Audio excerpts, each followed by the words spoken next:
그러니까 조정 게임이라는 건 뭐냐면 페이오프가 이렇게 구성된 거예요. 플레이어가 둘이라는 거 알 수가 있죠. 플레이어 1과 2가 있고 각각 L과 R이라는 행동을 할 수가 있습니다. 그래서 전체 결과는 2x2니까 4가지 경우의 수가 생기겠죠. 그때 페이오프가 둘 다 LL을 선택하면 각각 1과 2를 가져가고 서로 다른 걸 선택하면 빵빵을 가져가고 R을 선택하면 2와 2를 가져가는 거예요. 자, 이런 게임을 하게 되면 어떻게 될까? 어떻게 될까요? 자, 내시균형 한번 구해볼까요? 먼저 플레이어 1의 입장에서 순수 전략 내시균형을 구해보겠습니다. 플레이어 1은 L과 R을 할 수 있어요. 하지만 요건 자기 맘대로 못하죠. 그러니까 상황에 따라서 P2가 뭐를 하냐에 따라서 그에 대한 자신의 베스트 리스폰스, 즉 최적 대응을 고려하게 됩니다. 그랬을 때 L을 한다면 1과 0 중에 1이 높으니까 여기 동글뱅이. 그 다음에 0과 2 중에는 R을 했을 경우에 보면 0과 2 중에는 여기에 동글뱅이. 이때 주의하실 것은 자신의 페이오프만 생각하기 때문에 남의 페이오프는 고려하지 않는다는 거예요. P2 입장에서는 자기는 이제 이걸 할 수 있는데 얘는 못하니까 P1이 L을 했을 때 자신의 전략인 플레이어 2의 페이오프만 봅니다. 그럼 둘 중에 여기에 동글뱅이, 0과 2 중엔 여기에 동글뱅이에 쳐져서 최적 대응상이 두 군데가 나와요. LL과 RR. 자, 이런 게임으로 설명할 수 있는 상황은 어떤 것일까요? 자, 사실 여기 힌트가 전략의 그 알파벳 부여하는 데 나와 있는데 레프트와 라이트입니다. 만약에 자동차 이제 도로를 설계하는데 좌측 통행을 할 수도 있고 우측 통행을 할 수도 있잖아요. 근데 만약에 이게 뒤섞여 있다고 생각해 보세요. 그러면 굉장히 도로가 비효율적이 될 겁니다. 그쵸? 그런 상황이 이거예요. 0, 0, 0, 0. 그래서 왼쪽이면 왼쪽, 오른쪽이면 오른쪽으로 통일하는 게 좋다는 거죠. 그래서 실제로 대부분의 국가들이, 대부분이 아니라 전부 국가 전체가 각 자기 나라 안에서는 자동차가 왼쪽 통행 아니면 오른쪽 통행으로 돼 있습니다. 그쵸? 그리고 흥미롭게도 어떤 국가들은 좌측 통행으로, 우리나라는 우측 통행이죠. 유라시아 대륙에 있는 모든 국가들 우측 통행입니다. 왜냐하면 국경에 도로가 연결되는데 거기도 안 맞으면 불편하잖아요. 그래서 통일이 돼요. 그런데 만약에 도로가 연결되지 않은 나라, 섬나라 같은 나라가 있다면 이 나라는 어쩌다가 좌측 통행으로 통일된 나라도 있겠죠. 실제로 일본과 영국이 좌측 통행을 합니다. 그런데 이제 나중에 기술 발전에 의해서 이제 문제가 생겼죠. 영국과 프랑스가 지하로 터널을 뚫거든요. 그래서 어떻게 해요? 차가 안에 막 터널을 다니다가 이게 좌우 통행이 바뀌는 게 아니라 그냥 기차에다 싣고 갑니다. 그 다음에 이제 프랑스에 도착하면 우측 통행으로 가기 시작하고 반대로 영국에 도착하면 좌측 통행하기 시작하는 거죠. 아마 일본과 한국도 만약에 그런 해저 터널을 뚫는다면 비슷한 방식이 될 겁니다. 그런데 우리나라는 하나 예외가 있어요. 우리나라 기차 시스템이 사실은 뒤섞여 있습니다. 그래서 그 이유가 이제 처음 철도 부설될 때 무슨 생각인지 일본이 처음에 철도를 부설하면서 좌측 통행으로 설계를 한 거예요. 근데 문제가 있죠. 그러면 이제 중국이나 다른 러시아 같은 데로 연결하려면 이제 한번 스왑을 해야 돼요. 좌우 통행을. 그런데 왜 그랬는지 모르겠어요. 뭔가 이유가 있겠죠. 다만 또 웃긴 거는 일본은 그 기차가 협궤라고 해서 폭이 좁습니다. 대륙궤라고 부르는 이제 우리 아시아 대륙에 있는 철도는 거의 표준화되어 있거든요. 폭이. 왜냐하면 이것도 국가 연결 때문이죠. 그런데 또 철도를 부설할 때 좌측 통행을 했으면서 폭은 또 대륙궤로 했어요. 그러니까 일본 표준으로 안 하고 대륙 표준으로 해놨어요. 하려면 끝까지 하지. 그래서 한국 철도는 우측 통행하다 좌측 통행을 합니다. 그래서 지금도 전국 구간은 좌측 통행으로 돼 있고 그 시내 구간은 우측 통행으로 되는 걸로 알고 있어요. 그래서 여러분들 이제 전철 타고 어디 가다 보면 가끔 불이 꺼질 때 있죠. 그때 바꾸는 거예요, 좌우 통행을. 그러면서 이제 위에 그 전기선이 한번 스위치해야 되잖아요. 그러니까 빠지는 거죠. 그리고 4호선 같은 경우는 아예 설계할 때 터널이 한번 이렇게 수압을 하게 돼 있어서 걔는 그런 문제가 없습니다. 어쨌든 되게 번거로워졌죠. 쓸데없이 이제 그런 설계를 해야 되니까. 이런 상황인 거죠. 한국의 철도는 이런 상황. 이 게임에 비유하자면. 그리고 우리 이제 도시, 그래가지고 또 보행도 그래요. 보행도 몇 년 전까지만 해도 우리 좌측 통행으로 통일했었는데 우측 통행으로 바꿨죠. 캠페인을 막 하면서. 사실은 보행자와 자동차가 다 같은 방향으로 통행하는 게 더 낫습니다. 왜냐하면 그래야 사고 확률이 줄거든요. 그런데 이제 반대 방향으로 했었기 때문에 이걸 이제 통일하는 걸 한 거죠. 즉, 만약에 플레이어 1이 보행자고 플레이어 2가 자동차라면 이제 이런 상황이었던 거죠. 이런 상황이 있었는데 이제 우측 통행 쪽으로 통일한 거죠. 그래서 지금 여기는 비대칭이에요. 근데 만약에 둘이 거의 어느 쪽이든 통일만 하면 돼 라고 한다면 둘이 숫자가 같을 수도 있겠죠. 이제 많은 경우 어느 쪽으로 통일하냐에 따라서 더 나은 상황이 있을 수 있기 때문에 이렇게 표시된 겁니다. 사실 인간도 약간의 비대칭성이 있기 때문에 오른손잡이가 좀 더 많다든가 뭐 이런 식의 그리고 볼 때 왼쪽을 먼저 보는 경향이 있다든가 뭐 이런 게 있어서 미묘하게 오른쪽 통행하는 게 낫다는 견해도 있어요. 아주 미묘하게. 그러니까 50.01% 이런 식의 이제 더 나은 건데 여기선 좀 강하게 표현을 했죠. 그런데 이런 것이 이제 표준화 같은 거에도 이제 이 게임은 표준화에도 설명할 수가 있습니다. 예를 들어서 뭐 여러분들 지금 컴퓨터 인터페이스가 USB로 통일되어 있는데 이런 게 지금 정착되기 전에는 그러니까 뭐 USB가 L이다라고 한다면 이쪽으로 통일되어 있는 거예요. 근데 실제로 USB가 처음 나왔을 때는 성능이 좀 안 좋았거든요.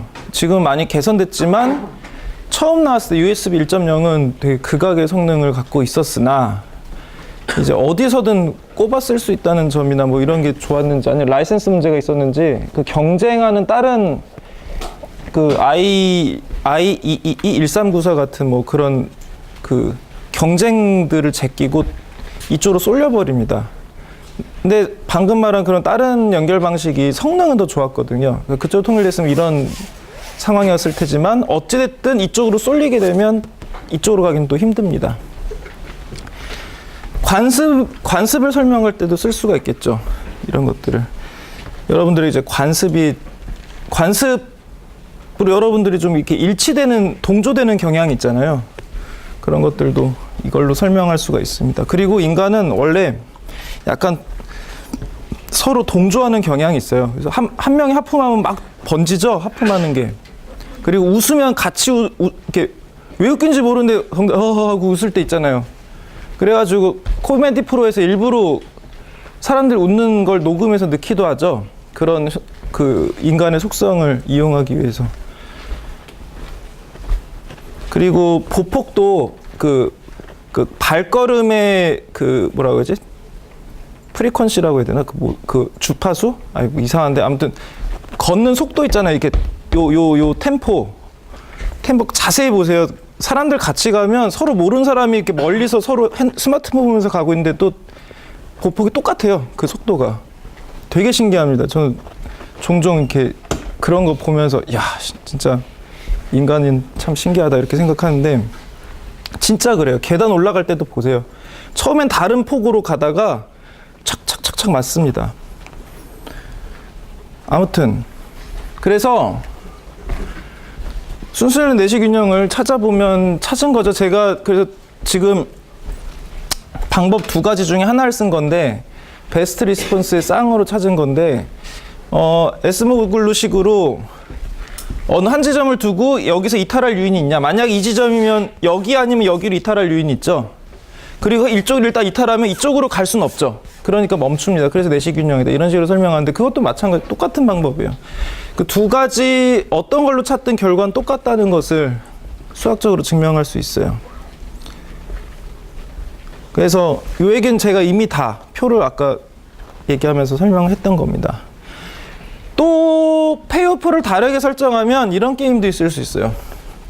H란 전략과 H란 행동과 D란 행동을 할 수 있죠. 둘 다. 플레이어는 2명이고요. 둘 다 H를 하면 마이너스 2분의 1씩을 얻게 되고, 둘 다 D를 하면 2분의 1씩을 얻게 되는데, 이렇게만 보면 D가 더 좋은가 싶은데 H랑 D가 만나면 H가 좋아요. 자, 이런 상황은 어떤 거냐면, 이 게임에는 이름이 여러 개가 붙어 있습니다. 그러니까 매 비둘기 게임이라고 부르기도 하고, 사실은 여기 H와 D가 매와 비둘기를 표상해요. 혹, 더브 이렇게 해가지고 매, 비둘기. 그래서 거기에 스토리는 이렇게 입히는 거죠. 비둘기는 평화롭고 순한 동물이니까, 동의하지 않는 분도 있겠지만, 지네끼리 만나면 사이좋게 나눠 먹어. 그런데 이제 이런 맹금류인 이 매를 만나면 얘네들은 그냥 다 뺏겨. 그 맹금류가 모든 걸 다 차지해. 하지만 맹금류끼리 만나면 지네끼리 치고받고 싸우다가 오히려 더 데미지를 입고 가장 크게 잃게 된다는 거예요. 그래서 요 경우를 제외하고는 모든 경우에 혹이 좋습니다. 매가 좋아요. 그런데 문제는 그 매가 매를 만났을 때 결과가 너무 안 좋다는 거죠. 그래서 이 게임의 다른 이름은 치킨 게임입니다. 겁쟁이 게임. 겁쟁이 게임은 뭐냐면, 이거는 예전에 무슨 이유 없는 반항이라는 영화의 중간에 나오는 한 장면인데, 이 열혈 사춘기 소년 둘이 이제 내기를 해요. 목숨을 걸고 둘이 자동차를 이제 절벽가에다 세워두고 절벽가로 막 가는 겁니다. 어차피 죽기 싫으니까 둘 다 뛰어내리긴 하겠죠. 먼저 뛰어내린 놈이 지는 거예요. 그러니까 치킨이 되는 거예요. 겁쟁이. 그래가지고 이제 싸웠는데, 실제 영화를 보시면 이제 이 게임에서 정의되지 않은 상태가 발생해서 이제 어찌됐든 주인공이 겁쟁이가 됐으나 최후의 승리자가 돼버리는데, 왜냐하면 경쟁자가 내리려고 했는데 옷이 문에 걸렸거든요. 그래서 그냥 차랑 함께 떨어집니다. 물론 여기서 그런 상황이 없다 치고, 겁쟁이 전략이 더브 전략인 거예요. 그래서 만약에 둘 다 동시에 이제 일찌감치 뛰어내리면 그냥 무승부로 끝난 거고, 만약에 나중에 내린 걸 이제 돌진 전략이라고 한다면 더 무모한 리스키한 전략이죠. 리스키한 행동을 취하게 되면 이제 겁쟁이에 대해서 승리자가 돼서 승리자가 되는 거죠, 말 그대로. 하지만 둘 다 무모한 전략을 하게 되면 죽음으로 끝난다. 뭐 이런 식의 이제 건데, 결국 이거에 이제 보면 죽는 게 제일 나쁘죠. 그 다음에 나쁜 게 패배한 거고, 그 다음에 무승부고, 그 다음에 승리잖아요. 아까 페이오프 테이블이랑 비교해 보면 순서가 똑같아요. 사실은 순수 전략 내시 균형은 숫자의 크기가 중요한 게 아니라 순서만 중요합니다. 몇 번째로 그냥 요게 중요해요. 물론 이 숫자의 크기가 중요해질 때가 있긴 한데, 그건 순수 전략은 아니고 나중에 배울 혼합 전략이라는 것에서는 숫자 크기가 중요해지긴 합니다만, 여기서는 그건 그렇지 않습니다. 그래서 겁쟁이 게임 페이오프 매트릭스는 이런 식으로 되는 거죠.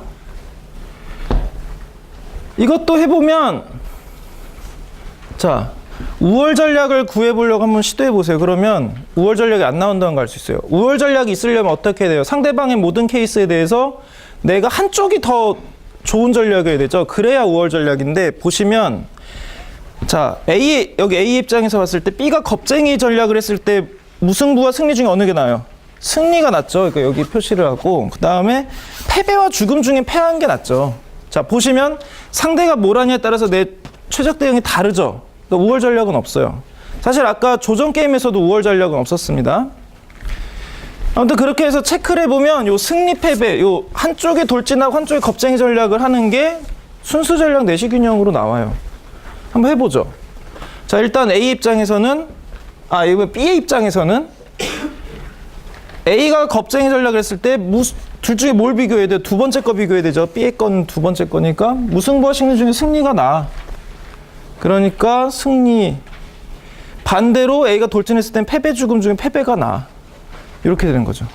그래서 우월 전략이 존재하지 않는다. 만약에 이게 페이오프 매트릭스가 좀 달라가지고 한쪽이 더 좋았다면 그러면 이제 그 전략이 우월 전략이겠죠. 하지만 여기서는 우월 전략은 존재하지 않습니다. 이렇게 보시면 우월 전략이 존재하는 게임은 거의 없어요.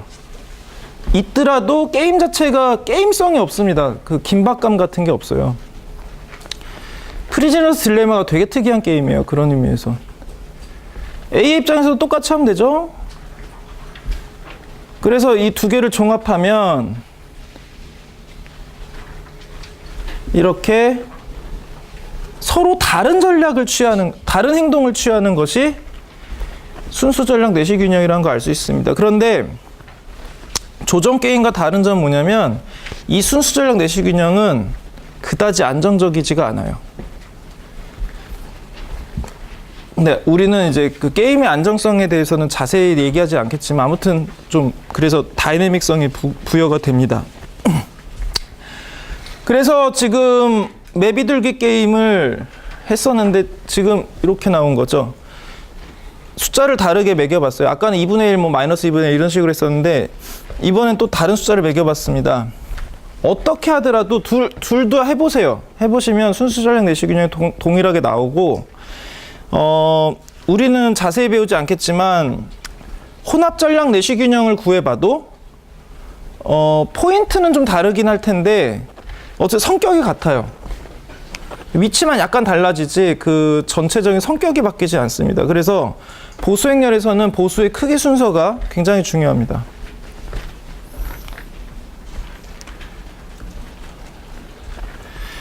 자, 그 다음 게임은 최후 통첩 게임입니다. 이미 두 사람과 매칭이 돼서 이거는 이제 지금까지 우리가 배운 게임과 한 가지 성격이 달라요. 뭐냐면 비대칭 게임입니다. 사실 앞에서의 게임은 가위바위보와 같이 둘이 플레이 1과 2가 자리를 바꾸더라도 게임이 완전히 똑같죠. 그런 게임을 대칭, 시메트릭 게임이라고 불러요. 대칭 게임이다.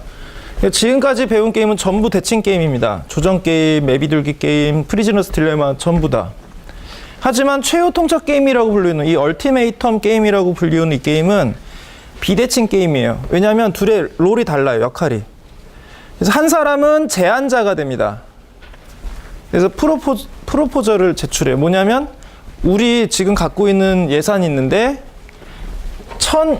ECU는 그냥 화폐 단위라고 생각하세요. 가상 화폐 단위. 실제 화폐 단위를 쓰면 좀 가치 평가를 해버리는 노이즈가 발생해서 일부러 그 효과를 제거하기 위해서 감도 안 잡히는 단위를 쓰는 겁니다. 아무튼 1000 ECU를 이제 나눠 가지기로 하는 거예요. 그러면 제안자가 1000 ECU를 자기 마음대로 나눕니다. 그런 다음에 이제 그 다음 플레이어한테 그걸 제안을 하는 거예요. 그러면 그 받는 사람은 그걸 수락하든지 거절하든지 둘 중에 하나랍니다. 수락하면 제안한 대로 이 사람의 의견대로 그냥 가서 나눠 가지고 끝나는 거고요. 만약에 거절하면 둘 다 빈손으로 집에 갑니다. 그런 게임을 최후 통첩 게임이라고 불러요.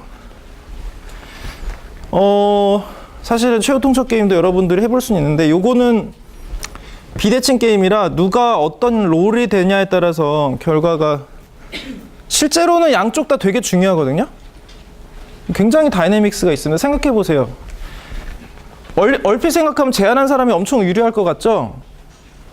내가 900을 가지고 상대한테 100을 주면 상대는 빵보다는 100을 좋아할 테니까 이게 사실 내시균형이거든요. 이런 식으로 생각하는 게.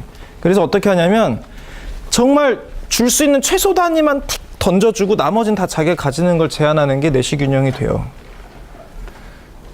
그럼 상대방은 제로보다는 나으니까 아주 적은 금액이라도. 하지만 실제 이 게임을 사람들한테 해보면 그렇게 못합니다.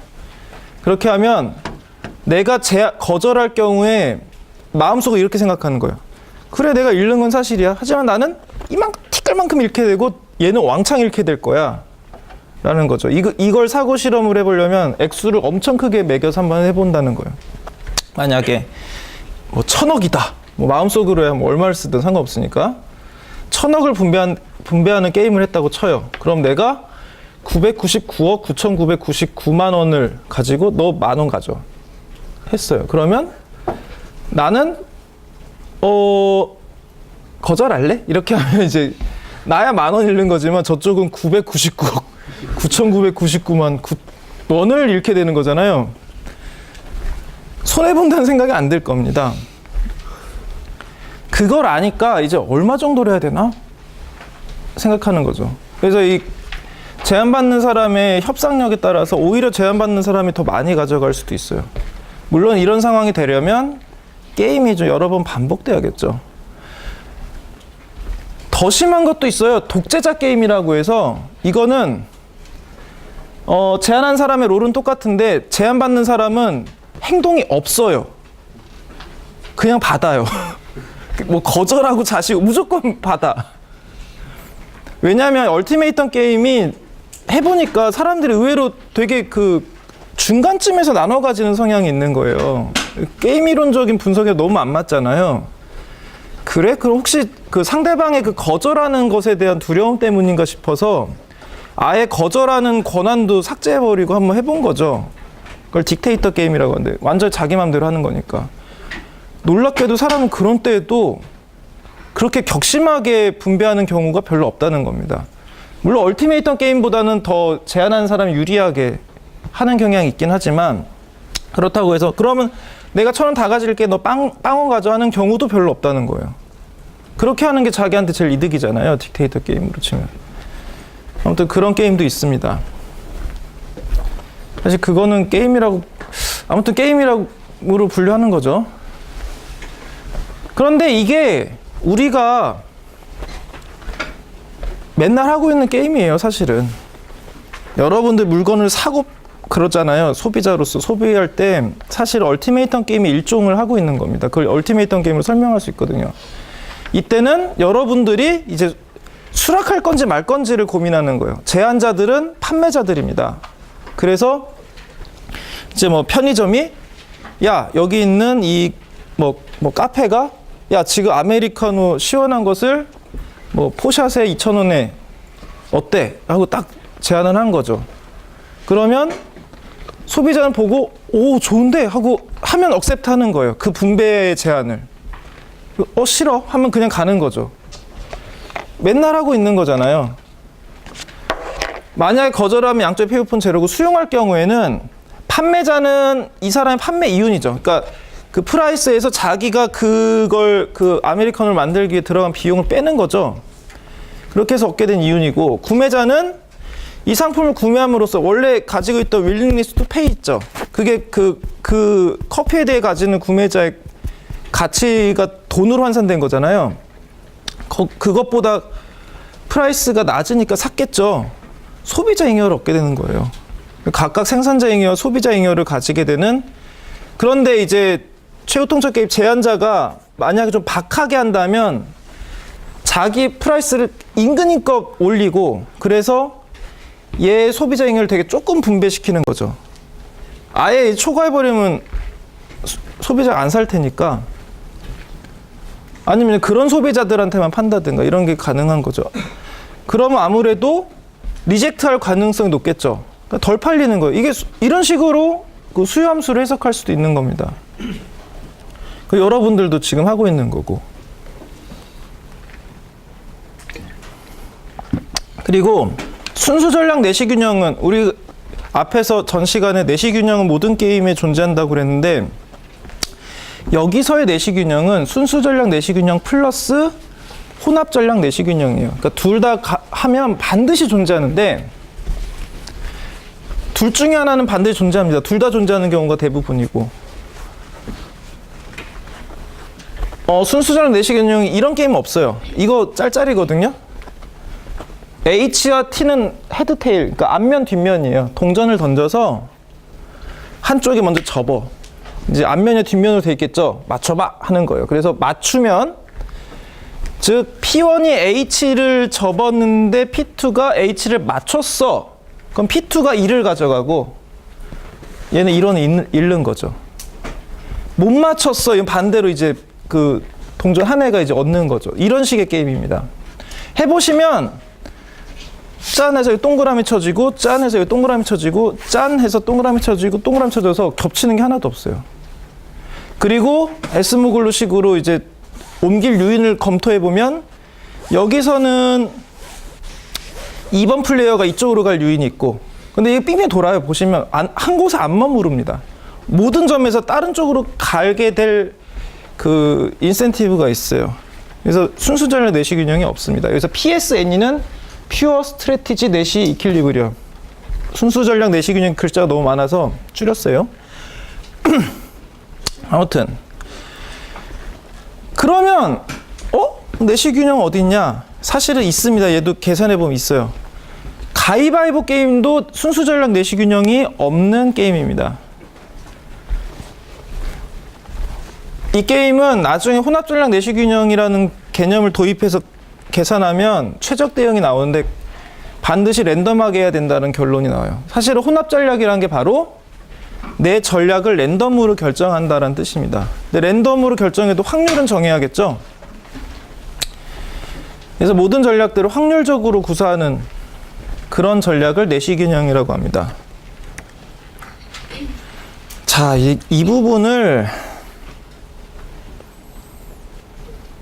아이디어는 얘기하겠는데 이걸 뭐 시험이라든가 이런 데에서는 하지는 않을 거예요. 난이도가 좀 있어가지고 그냥 한번 설명을 해볼 테니까 한번 들어보세요.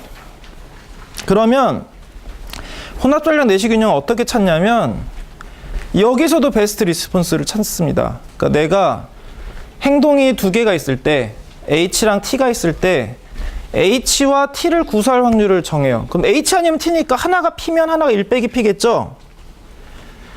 그러면 상대방도 각각 H와 T를 구사할 확률이 있을 거 아니에요? 그거를 뭐 각각 Q랑 1 빼기 Q라고 해봐요.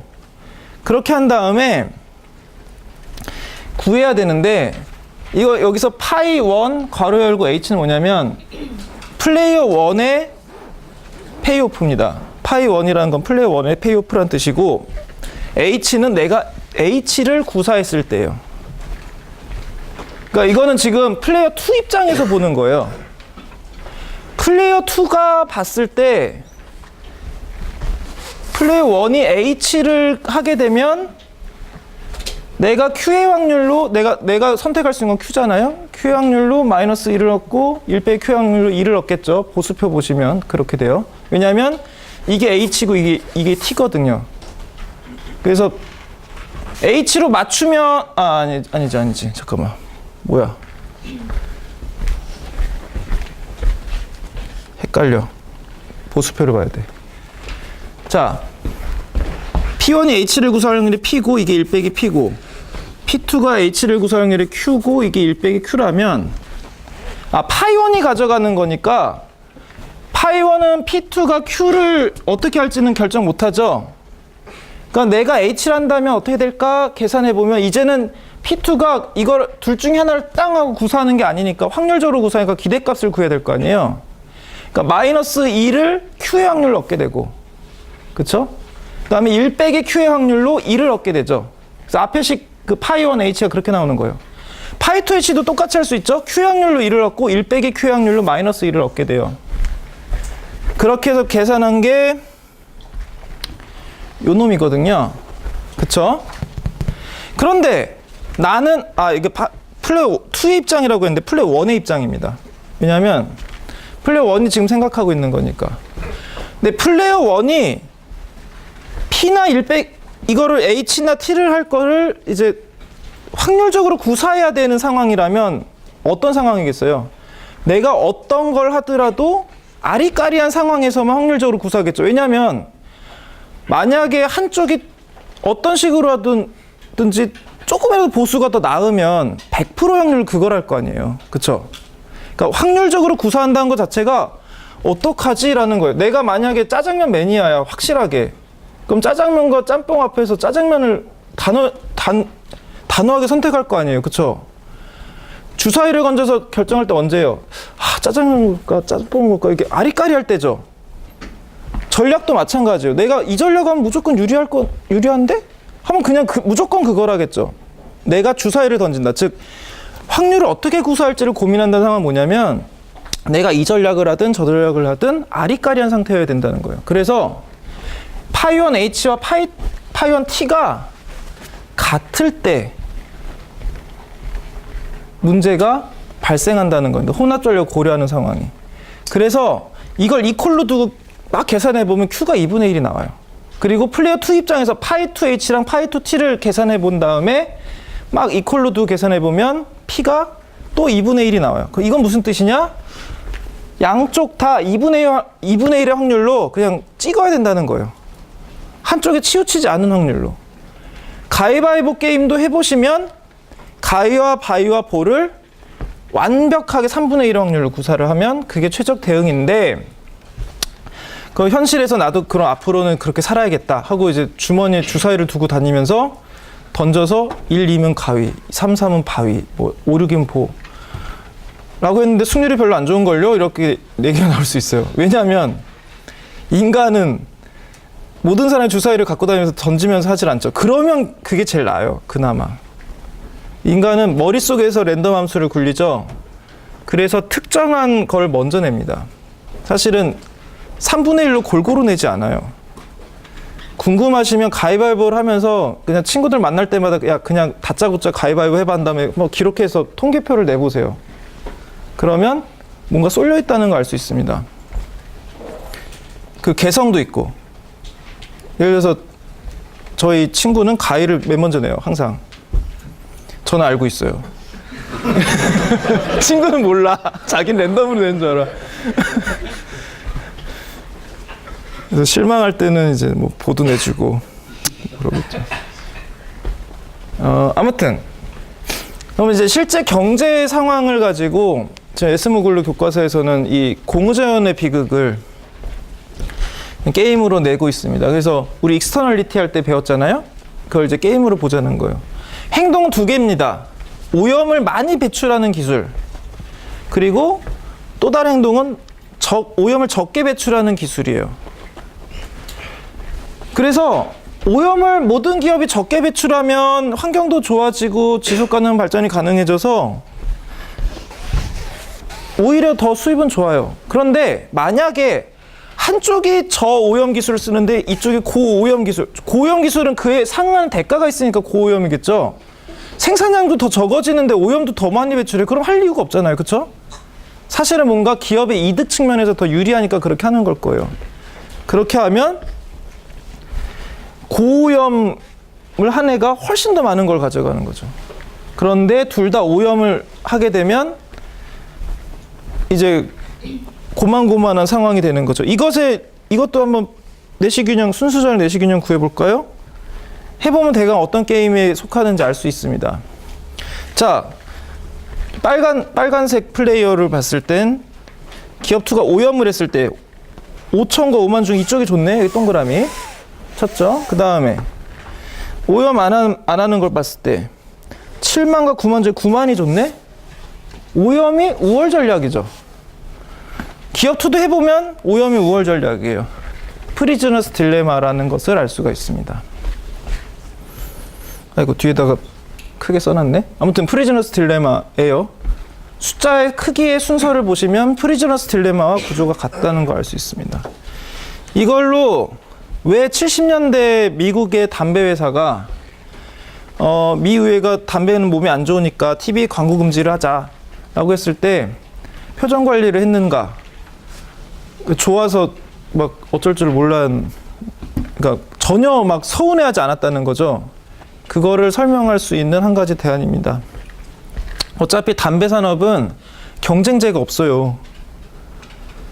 그래서 어차피 자기네들끼리 밥그릇 싸움입니다. 그러니까 흡연자 풀은 정해져 있고 그 사람들이 어느 회사의 담배를 살 거냐만 이제 고민하면 되는 문제거든요.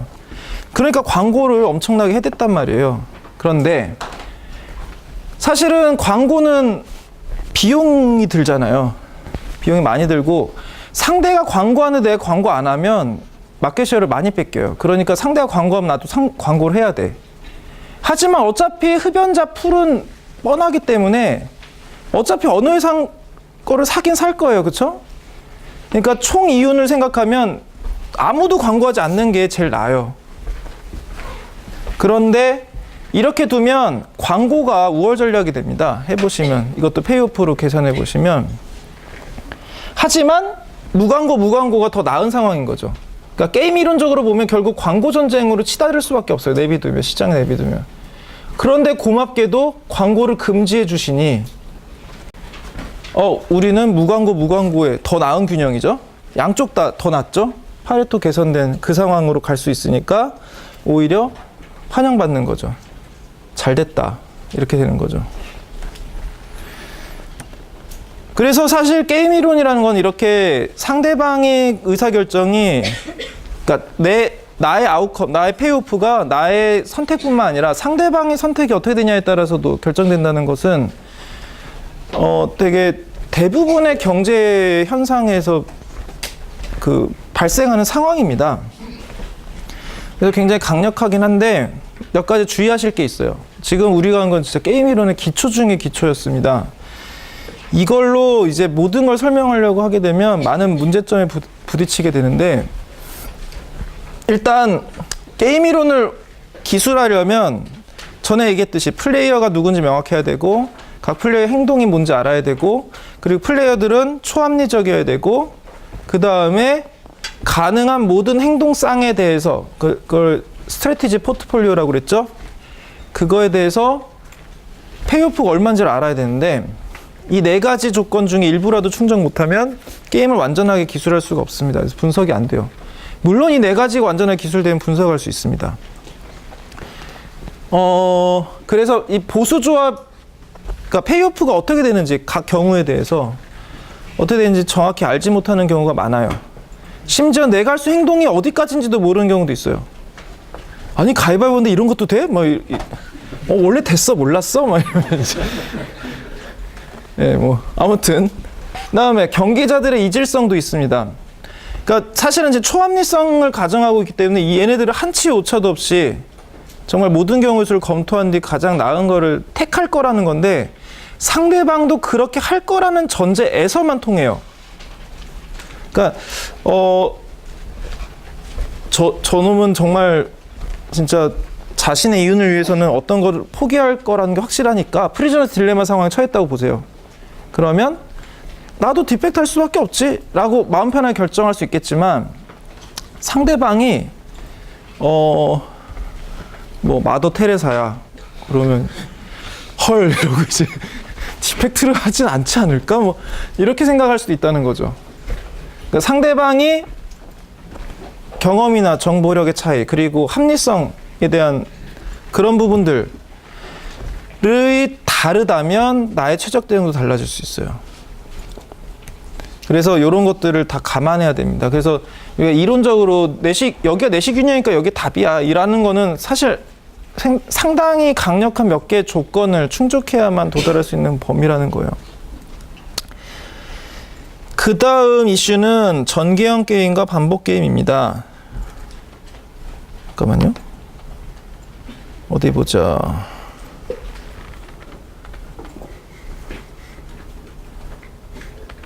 뒤에 있구나. 예. 자, 지금까지는 약간 동시에 하는 게임, 동시 게임이었어요. 그러니까 가위바위보 같은 거, 가위바위보 해가지고 동시에 하잖아요. 얼티메이텀 게임 하나는 좀 달랐습니다. 얼티메이텀 게임은 순서가 있었죠. 제안한다, 그걸 보고 이제 어떻게 할지 판단했었죠. 그런데 이제 사실 얼티메이텀 게임 같은 게임을 분석하는 데는 페이오프 테이블보다는 좀 더 편리한 방법이 하나 더 있습니다. 그 게임 트리라고 부르는 걸 사용하는 거예요. 그런 식으로 게임을 기술하고 분석하는 것을 전개형 게임이라고 부릅니다. 그래서 이제 상대방이 어떻게 한 다음에 그 다음에 나는 어떻게 한다. 바둑도 전개형 게임이죠. 그래서 돌을 놓으면 내가 어디 놓는지 알잖아요, 상대방이. 그 다음에 내가 어떻게 한다. 그럼 그 다음에 상대방이 어떻게 한다. 이런 거고요. 그리고 또 지금까지는 게임을 한 번만 한다고 했었어요. 그쵸? 프리즈너스 딜레마면 요거 한 번 하고 끝? 이었는데, 여러 번 할 수도 있겠죠? 그걸 반복 게임이라고 부릅니다. 그래서 지금부터는 전개형 게임과 반복 게임을 이야기를 해보도록 하겠습니다. 일단 먼저 전개형 게임. 사실은 전개형 게임이나 우리가 앞에서 페이오프 테이블로 본 게 전략형 게임이거든요. 이거는 그냥 표현 방식의 차이일 뿐이에요. 그러니까 똑같은 거를 다른 방식으로 표현한 것일 뿐입니다. 그래서 예를 들어서 우리가 맨 처음에 배웠던 프리즈너스 딜레마 같은 것도 전략형으로 표현할 수도 있지만 그 내용을 완벽하게 동등한 방식으로 전개형 게임으로도 완벽하게 표현할 수 있어요. 똑같은 게임을. 근데 이제 표현 방식이 다르니까 표현 방식에 대해서 이야기를 해보자면 일단 각 참가자들이 표현할 수 있는 액션, 전략에 대해서 존재한다는 건 똑같습니다. 다른 건 이거예요. 노드와 트리라는 걸 사용합니다. 게임 트리라는 걸 사용해요. 사실 게임 트리 안에 노드라는 개념이 들어가니까 게임 트리만 써도 되는데 그 다음에 얘가 어디까지 알고 있냐를 표시를 할 수가 있어요. 이걸 정보 집합이라고 부릅니다. 게임 트리는 어떻게 생겼느냐? 이렇게 생겼습니다. 그래서 용어를 먼저 쓰자면 여러분들 트리를 처음 봤으니까 이론적인 트리는 이런 포인트들을 노드라고 부릅니다. 그리고 노드와 노드 사이에는 연결이 되어 있을 수도 있고 얘랑 얘는 연결이 안 돼 있죠? 연결 안 돼 있을 수도 있어요. 그래서 이 연결을 링크라고 부릅니다. 그리고 사회과학계에서는 이것을 네트워크라고도 부르고 노드 링크라고 부르는데 수학과나 물리학과 쪽에서 그리고 전산학 쪽에서는 버텍스 엣지라고도 부르고 이 전체를 네트워크라고 부르기보다는 그래프라고 부르기도 합니다. 어쨌든 이름은 다른데 완전히 똑같은 걸 지칭하고 있어요. 그래서 저희는 이제 사회과학계니까 사회과학 쪽 용어를 쓰겠습니다. 그래서 각 노드는 여기 노드 위에 숫자가 써 있는 거는 1번 플레이어다, 2번 플레이어다 이 얘기예요. 플레이어예요. 여기서 이 플레이어가 이쪽 길로 갈지 저쪽 길로 갈지를 결정합니다. 그래서 링크는 액션을 의미해요. 노드는 플레이어의 의사결정을 의미하고 다만 예외적으로 이 마지막 터미널 노드들은 그걸 이제 마지막 노드라고 해서 터미널 노드라고 부르거든요. 마지막 노드는 최종 결과를 의미합니다. 그걸 식별하기 위해서 점을 안 썼죠, 지금. 엄밀히 보면 얘네들도 노드예요.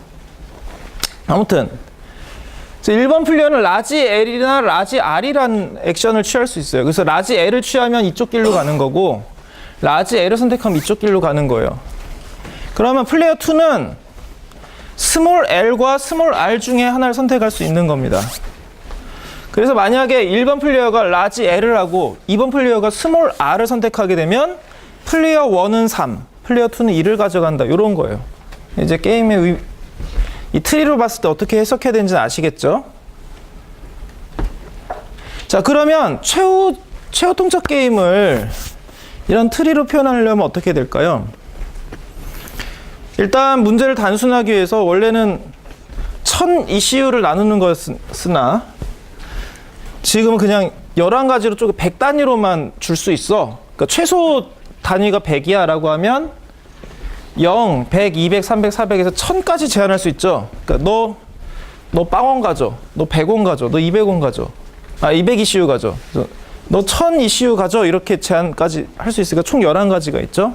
그러면 1번 플레이어는 이렇게 하는 거죠. 게임 트리로 표현하자면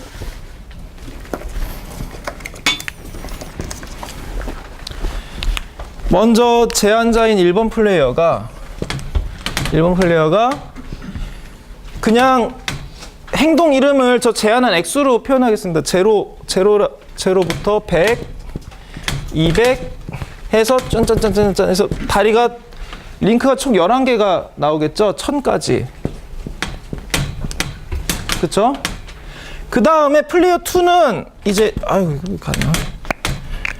플레이어 2는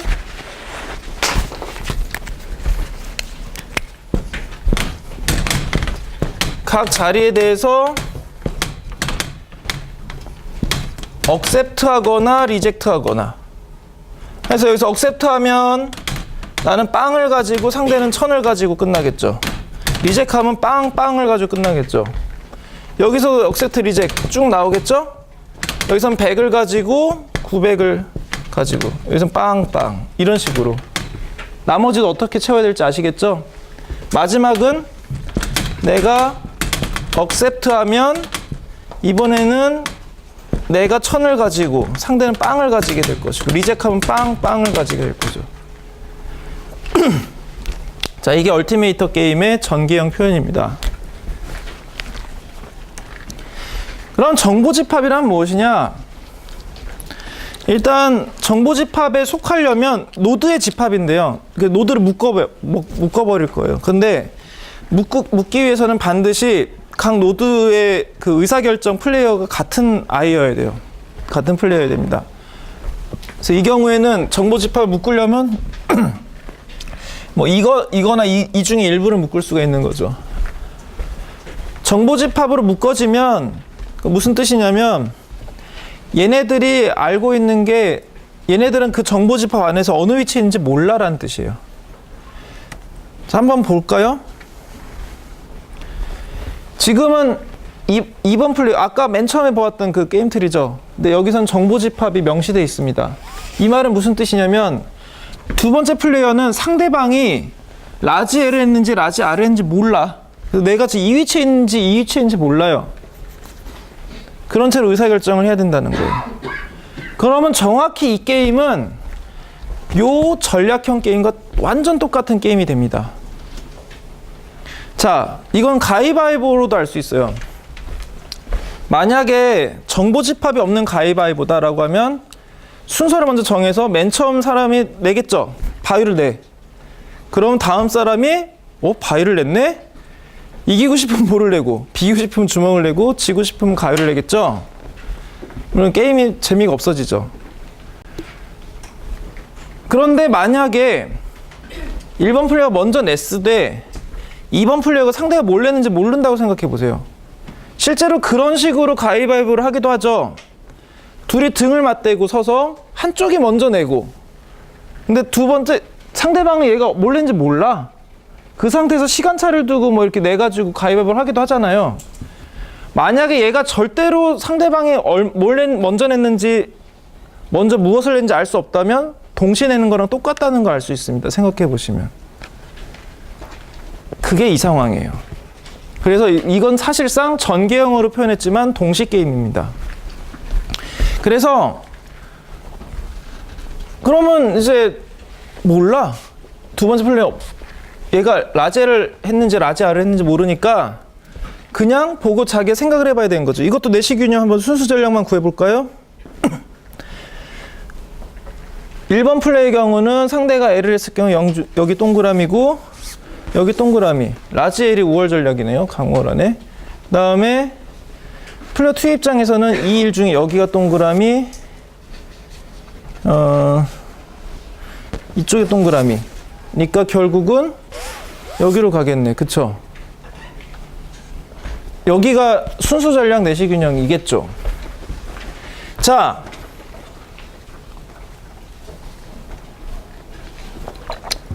이 게임은 뭐 어떤 스토리를 입히거나 이러는 게 아니라 그냥 페이오프를 주기 위해서 한 거니까 특별히 무슨 게임을 표상하고 있는 건 아닌 것 같습니다. 그런데 만약에 이 정보집합에 빠져버리면 어떻게 돼요? 얘기가 달라지죠? 그럼 이 순서가 있는 게임에 상응하는 전략형 게임은 어떤 것일까? 라고 했을 때 표가 달라져요. 자, 이제 이 표를 해석하면 됩니다. 이 표는 뭘까요? 자, 일단 1번 플레이어는 라지 L 아니면 라지 R이니까 그건 똑같아요. 두 번째 플레이어가 다르죠. 왜냐하면 두 번째 플레이어 이제 상대가 뭘 했는지 알고 있으니까 경우의 수를 나눠야 됩니다. 만약에 1번이 근데 우리가 전략이라는 건 뭐냐면 사실은 모든 가능한 경우의 수에 대한 액션 플랜이거든요. 아직은 상대가 L을 했는지 R을 했는지 몰라. 근데 나중에 이제 게임하면 알게 될 거야. 그래서 방침을 정하는 거죠. 내가 상대가 라지 L을 하면 나는 스몰 L을 해야지. 상대가 라지 R을 하면 나는 스몰 L을 해야지. 라는 방침이에요. 이거는 그래서 여기 LR은 똑같죠. 상대가 라지 L을 하면 나는 스몰 L을 하고 라지 R을 하면 스몰 R을 해야지. 상대가 라지 L을 하면 나는 스몰 R을 해야지. 상대가 라지 R을 하면 나는 라지 L을 해야지. 이런 뜻이에요. 그러면 액션 플랜이 전부 나왔죠. 경우의 수를 다 대응한 거예요. 그랬을 때 나의 보수는 얼마예요? 만약에 LL, RL이면 무조건 왼쪽으로 간다는 거니까 스몰 L을 한다는 거니까 1번이 라지 L을 하면 저 입장에 의하면 얘는 이쪽으로 가겠죠. 그래서 0,2를 얻는 거예요. 자, 이거 표 8개를 다 할 수는 없으니까 이 중에 하나만 더 해봅시다. 요걸 해볼까요? LR, RL 이 방침을 가지고 있는데 플레이어가 R을 했어. 그러면 R을 하면 L일 땐 스몰 R이고 라지 R일 땐 스몰 L을 한다고 그랬으니까 이쪽으로 가겠죠. 그래서 마이너스 1, 마이너스 1이 나온 거예요. 이런 식으로 표를 채웁니다. 그러면 이제 할 수 있는 거예요. 사실은 여러분들이 나중에 할지 말지는 모르겠지만 아무튼 다른 클래스에서는 어떤 걸 했었냐면 여러분들의 이런 방침들에 대해서 이런 모든 경우를 나열하고 여러분들의 방침을 다 정했어요. 어떻게 하라고. 그러니까 예를 들어 이 넷 중에 하나를 선택하라고 한 거지. 현실은 훨씬 복잡합니다. 경우의 수가 64가지가 있었기 때문에 그 64가지 방침 중에 이제 몇 가지를 선택을 하겠어요. 그러면 이제 일종의 봇이 나오겠죠. 그래서 걔네들 가지고 막 컨테스트를 했었는데 실제로 이게 그겁니다. L을 할 때 스몰 L을 하고 라지 할 때 스몰 L을 해라고 이제 일종의 나의 플레이어한테 위임을 한 거예요. 그럼 얘는 그리고 맡기고 난 간 거지. 그러면 얘는 이제 상대가 어떤 전략을 해도 저 방침 중에 하나에 속하니까 그거대로 액션을 취하는 거예요. 재미난 거는 이런 식으로 분석했을 때 좀 신기한 균형이 몇 개가 나옵니다. 한번 순수적 내시 균형 찾아볼까요? 자, 플레이어 1의 입장에서는 이렇게 하면 0과 마이너스 1 중에 여기 동그라미가 쳐지죠. 동그라미, 동그라미, 동그라미 이렇게 쳐져요. 강월 전략은 없죠. 그 다음 이번 플레이어 2 입장에서 내가 이걸 하면 상대가 L을 했을 때 2, 2, 1, 1 중에선 2가 높으니까 여기 2개 동그라미 그리고 이 중에는 여기에 동그라미가 쳐지게 돼요. 그래서 균형이 몇 개가 나오더라? 3개인가?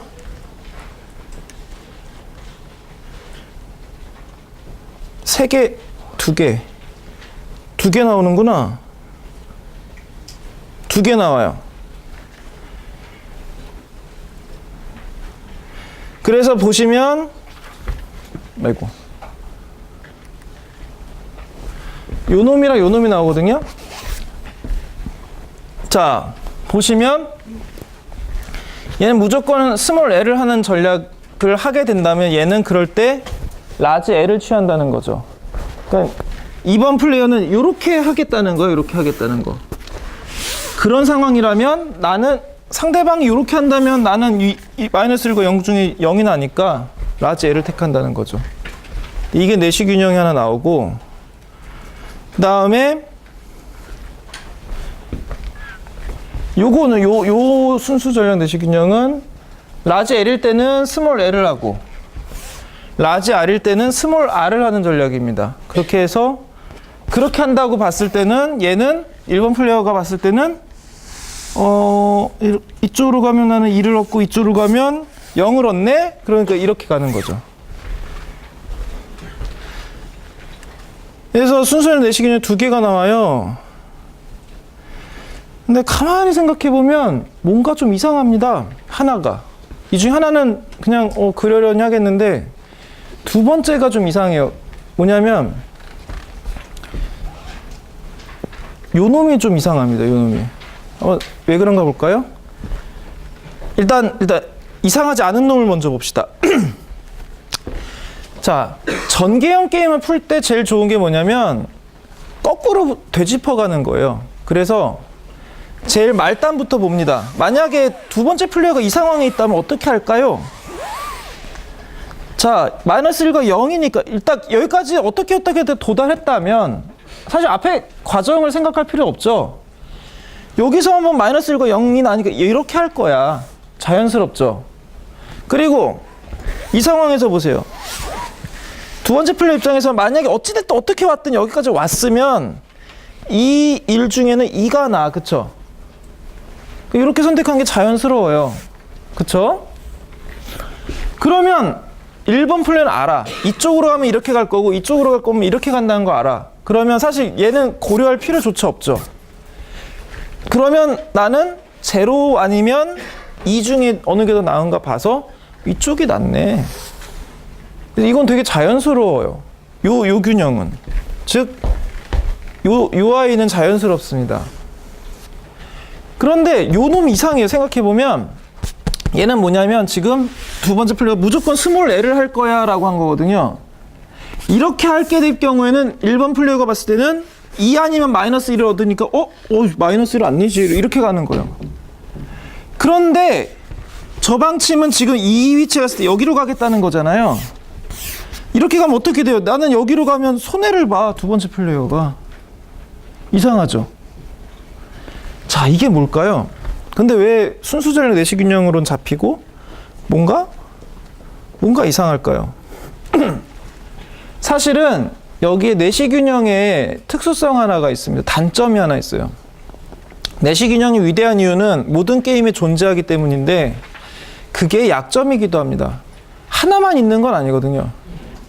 심하면 4개가 전부 내시균형인 순수전력 내시균형인 게임도 만들 수 있어요. 모든 전략사항이 전부 내시균형인 게임도 만들 수 있습니다. 심지어는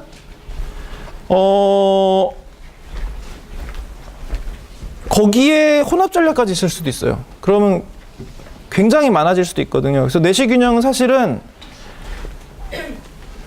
너무 많아질 수 있다는 게 단점이에요.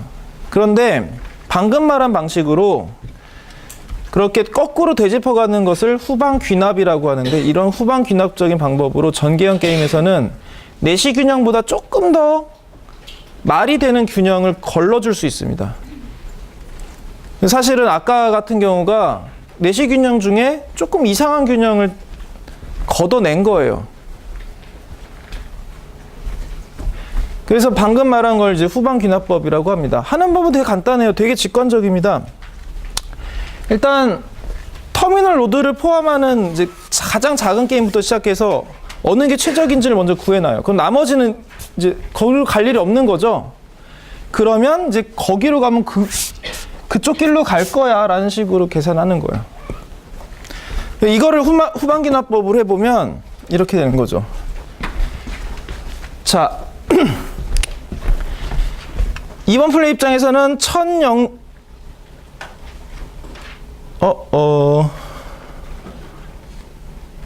제한하는 거구나.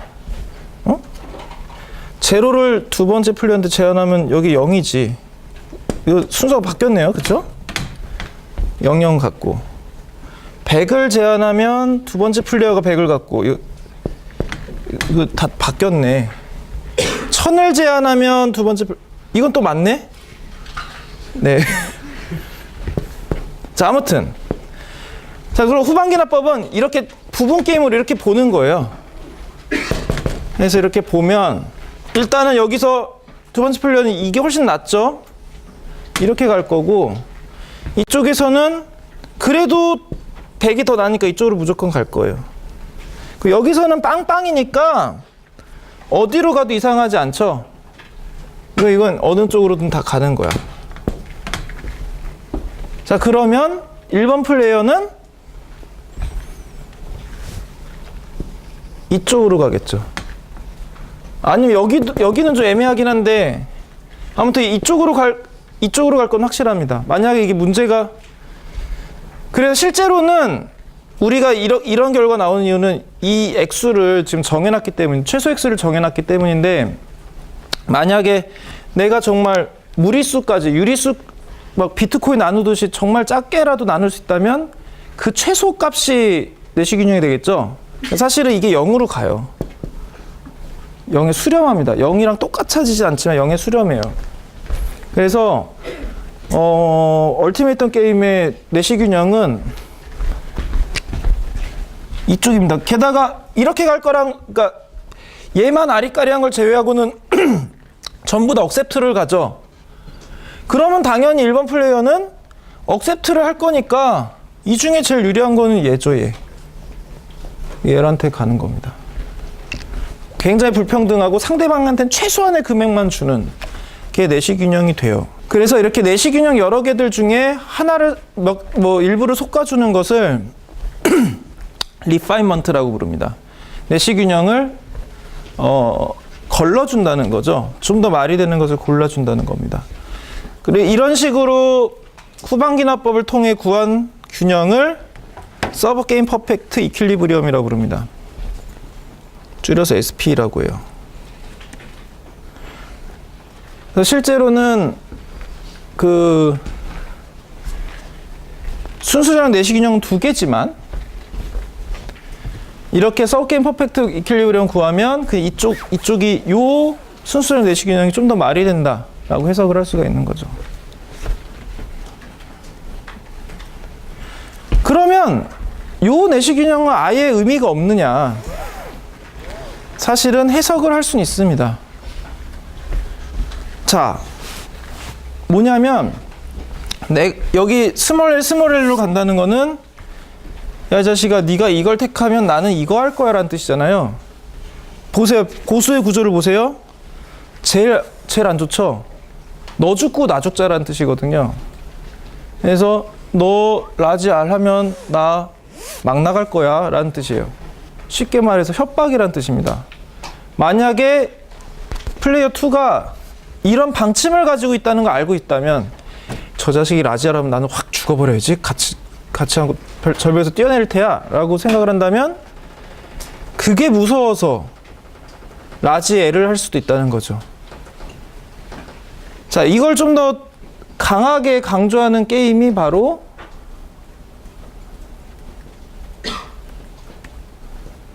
체인스토어 게임입니다. 체인스토어 게임은 이 체인스토어가 영업 중인 상태예요. 자, 신규 경쟁자가 근처에 영업을 할지 검토하고 있습니다. 그래서 플레이어 2의 입장에서는 플레이어 1은 지금 영업 이미 하고 있어요. 체인스토어, 얘가 플레이어 1이에요. 플레이어 2는 지금 여기에 같이 들어가서 장사를 할까 말까 하고 있어요. 그래서 만약에 들어가서 얘네들 사이좋게 그냥 나눠 먹으면 서로 협조적으로 그냥 장사하면 2,1을 얻고 끝나는데 만약에 기존의 체인스토어가 으앙 하고 이제 막 출혈 경쟁을 시작하면 오히려 안 들어가니만 못한 상태가 됩니다. 하지만 얘가 안 들어가면 이 체인스토어는 굉장히 많은 잠깐만 5를 얻잖아. 얘가 플레이어 2인가 보다. 이거 틀렸네. 잠깐만. 2200. 그렇지. 로컬 컴피티터가 플레이어 1이네요. 플레이어 2고 요게 틀렸어요. 그래서 만약에 안 들어가면 플레이어 2는 5라는 되게 큰 이유는 얻어요. 왜냐면 혼자서 장사하니까. 그리고 얘는 안 들어가면 그냥 1이라는 이유는 얻는데 얘가 문제죠. 고민인 거죠. 체인스토어가 어떻게 하냐에 따라서 안 들어갔을 때보다 더 나아질 수도 있고 더 나빠질 수도 있는 상황이에요. 하지만 이것도 부분 게임 균형으로 해보면 자, 이 게임의 부분 게임은 여기에 있죠. 만약 이 상태에 왔다고 하면 체인스토어는 2와 0을 얻는 것 중에서 2를 얻는 게 낫잖아요. 그쵸? 이쪽으로 택할 겁니다. 그걸 알면 얘는 이렇게 들어갈 거예요. 이게 서브 게임 퍼펙트 이퀄리브리엄인데 문제는 여러분들이라면 어떻게 하겠냐는 거예요. 자, 이 게임을 게임 트리를 표현하면 이렇게 됩니다. 플레이어 1은 들어갈 거냐 나갈 거냐, 플레이어 2는 협조적으로 할 거냐 공격적으로 할 거냐가 되고 각각 상황에 대해서 얻을 수 있는 보수는 다음과 같죠. 경우의 수가 3개지만 얘가 나가는데 으악 하고 어그레시브 하는 게 있긴 하잖아요. 생각해보면 여기 정의 안 됐지만 그러니까 사실 이건 되게 사소한 경우인 거죠. 도달할 수 없는 케이스긴 한데 일단은 숫자는 적어놨습니다. 아웃이면 무조건 저 상황이 되니까. 그래서 해보면 균형이 두 개가 나와요. 순수절 내시 균형은. 하나는 들어가고 협조하는 거. 아까 우리가 부분 게임으로 구했던 그거고, 두 번째로는 상대가 어그레시브하게 하고 그래서 나가는 겁니다. 이건 뭐냐면 너 들어오면 나 어그레시브 할 거야. 그럼 못 들어가지. 이렇게 가는 거예요. 결국은 이게 아까 했던 거랑 성격이 비슷하죠. 쓰레시죠. 그러니까 제가 어그레시브 할 게 무서워서 안 들어가는 것도 균형 중에 들어간다는 거예요. 내시 균형 중에는. 하지만 합리성에 위배되기 때문에 서브게임 퍼펙트 이퀄리브리엄에서는 걸러집니다. 이것을 MT 스레시라고 불러요. 그러니까 그 공허한 협박이라는 거죠. 왜냐하면 너 들어오면 뭐 죽어버릴 거야 이런 거잖아요. 들어왔다 하면 이제 나도 손해를 더 보게 되거든. 그때 그 약속대로 하게 되면, 그 스렛대로 하게 되면. 사실은 모든 협박은 이런 속성이 있어요. 너 뭐뭐 하면 나 이렇게 할 거야 라고 협박을 했을 때 그 뭐뭐가 성립이 돼버렸어. 그래서 내가 그 협박대로 시행해야 돼 라고 하면 상대도 큰 비용을 부과하게 되겠지만 나도 비용이 듭니다. 많은 비용이 들어요. 그래서 너 여기 쓰레기도 버리면 고소할 거야 막 이랬는데 쓰레기 차 하고 탁 버렸어. 이제 법원 가서 소장 쓰고 변호사 선임해야 되잖아. 힘들어. 상대도 이제 고생하겠지만, 그런데 상대가 진짜 그렇게 할 거라는 걸, 그런 비용을 각오하고라도 할 거라는 거를 만약에 염두에 둔다면 사실 쓰레기를 이렇게 함부로 버릴 수는 없었죠. 만약 그 사람이 정말 내 인생을 걸고 하면서 이제 막 이제 소장을 써가지고 나중 결국 벌금 잘못한 거 이쪽이 맞으니까 그래가지고 하면 내가 그때 그렇게 하지 말았어야 되는데 라고 생각을 하겠죠. 라고 생각할 거가 이제 쓰레시 먹히는 구조죠. 그래서 결국은 이 쓰렛이 통할 거냐의 여부는 상대방이 이 쓰렛을 믿느냐 아니냐에 달려 있습니다. 그런데 보시면 쓰렛이 먹히면 그 쓰렛의 주체는 더 많은 이윤을 가져가요. 아까 그 두 게임 가만히 보세요. 보시면 많은 이윤을 가져갑니다. 쓰렛이 먹힐 경우에. 그래서 사실 쓰렛이 가치가 있는 거예요. 다만 나도 고비용이 부과되기 때문에 상대방이 이걸 믿을 수가 없어. 그래서 이걸 이제 먹히게 하려면 나의 협박이 믿어지게 만들어야 됩니다. 그걸 크레디블 쓰렛이라고 불러요. 신빙성 있는 협박이라고 부릅니다. 그러기 위해서 다양한 게임 외적 장치들이 있는 거죠. 예를 들어서 약속을 해버린다든가, 너 나 지금까지 약속 한 번도 안 어긴 거 알지? 너 넘어가면 고소야. 뭐 이렇게 딱 해버리는 거죠. 아니면 미리 상당한 비용을 지불해버리는 수도 있어요. 나 이미 변호사 샀다? 이러고 이제 한번 버려봐. 이렇게 되는 거죠. 이미 돈 냈어. 환불도 안 된대. 어디 한번 버려봐. 이렇게 되는 거죠. 그러면 진짜 좀 힘들어지죠. 아니면 배수의 진, 뭐 전쟁에서 이제 후퇴할 길을 막아버린다든가. 그래서 우리는 무조건 싸울 거거든. 후퇴란 옵션이 없어요. 원래 있었는데 없애버렸어요. 이렇게 해버리는 거예요. 이런 식으로 협박을 믿을 수 있게 만들건, 아니면 내가 나의 비합리성을 어필할 수도 있습니다. 나 미친놈인 거 알지? 뭐 이런 식으로. 나 합리적인 사람이 아니야. 분노에 휩싸이면 뭔 짓을 할지 몰라. 사실 그런 상황들이 전부 다 협박을 그게 가능할 수도 있겠어. 저 자식이라면 뭐 할 수도 있겠어. 이런 식으로 생각하게 만들 수 있다는 거죠. 하지만 아무튼 그래도 합리성을 가진 게임 참가자들이라면 서브게임 퍼펙트 이퀄리브리엄이 더 합리적이라는 것만큼은 부인할 수가 없습니다. 하지만 백워드 인덕션이 무조건 좋으냐? 그건 아니에요. 자, 이 게임은 센티피드 게임이라고 해서 게임 트리가 지네처럼 생겼죠? 그래서 지네 게임이라고 부른 건데 여기서 시작해서 저기서 끝납니다. 보면 모든 플레이어가 번갈아 가면서 억셉트하거나 이제 끝내자 이렇게 디나이를 하는데, 억셉트를 하면 다음으로 넘어갈 거를 이제 합의하는 거죠. 거기에서 이제 합의 안 하면 바로 게임 끝내버리는데, 그래서 억셉트 할수록 이제 더 다음 단계로 나가고, 보시면 보수가 점점 커집니다. 뒤로 갈수록 커지는 경향성이 있어요. 그런데 이걸 백워드 인덕션으로 해보면 여기서 시작해야 되겠죠. 자, 여기서 1번 플레이어는 3과 4 중에 4가 낫네. 자, 이렇게 되죠. 그러면 2번은 이거 하거나 이렇게 가면 이렇게 될 거란 거 알죠? 그러면 얘랑 얘만 비교해야 되죠. 4가 좋네? 이런 식으로 해보시면 계속 여기로 가서 1번 플레이는 여기서 이렇게 가면 제로네, 여기 가면 1이잖아. 이렇게 해서 끝나버려요. 웃기죠? 그래서 부분 게임 균형을 구해보면 썩은 퍼펙트 이퀄리브리엄은 여기에 있습니다. 그런데 뭔가 부조리해 보이죠?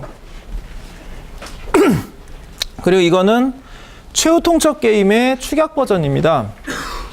그래서 여기 F는 페어고 이건 언페어의 약자예요. 그래서 1번 플레이어는 원래는 이제 옵션이 이런 식으로 11가지가 있는데 그냥 페어, 언페어로 그냥 나눠서 간단하게 두 가지만 있는 걸로 나눈 겁니다. 그래서 언페어 하면 8대2로 나누는 거고 자기가 8 먹고 너 2 가져 이런 거고 페어하게 하면 5대5입니다. 자, 이것도 부분 게임 내시 균형 구해보면 이 0 중에 얘가 나니까 여기 색칠을 해야 될 거고 5, 0 중엔 5가 나니까 이거 무조건 억셉트예요. 그러면 얘는 이렇게 가면 이렇게 갈 거고 이렇게 가면 이렇게 갈 거란 거 아니까 8과 5 중에 비교를 하겠죠. 8이 나니까 언페어하게 하고 억셉트해서 끝나는 게 균형인데 실제로는 그렇게 안 된다는 거죠. 실제 대부분의 그 최후 통첩 게임을 해보면 실제랑 다르게 나타납니다.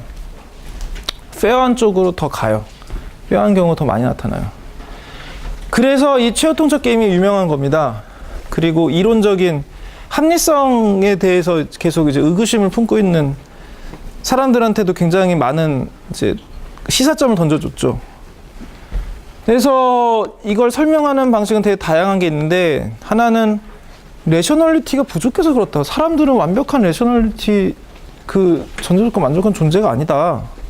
뭐 이런 것도 있고 그 다음에 멘탈적으로 봤을 때 상대한테 손해를 입히는 것도 심리적인 보상이 된다.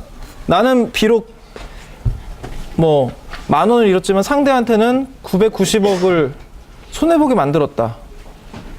야, 정말 짜릿했다. 이렇게 될 수도 있는 거죠. 다음에 이니퀄리티 어버전이라는 건 뭐냐면 나보다 상대가 많이 버는 것도 싫고 그렇다고 해서 내가 상대보다 너무 많이 버는 것도 좀 그래 라는 성향을 이제 나타내는 겁니다. 그러니까 효용함수를 다르게 봐야 된다는 거예요. 다른 사람의 그 페이오프도 감안한다는 겁니다. 뭐 등등등 다양한 설명이 나와요. 그 다음에 반복 게임인데 반복 게임 시간이 다 돼버렸는데 원래 반복 게임 하고 나서 실제 반복 게임 해보자 이렇게 하려고 그랬는데 시간이 다 돼서 못하고 다음 시간에 이어서 하도록 하겠습니다. 수고하셨습니다.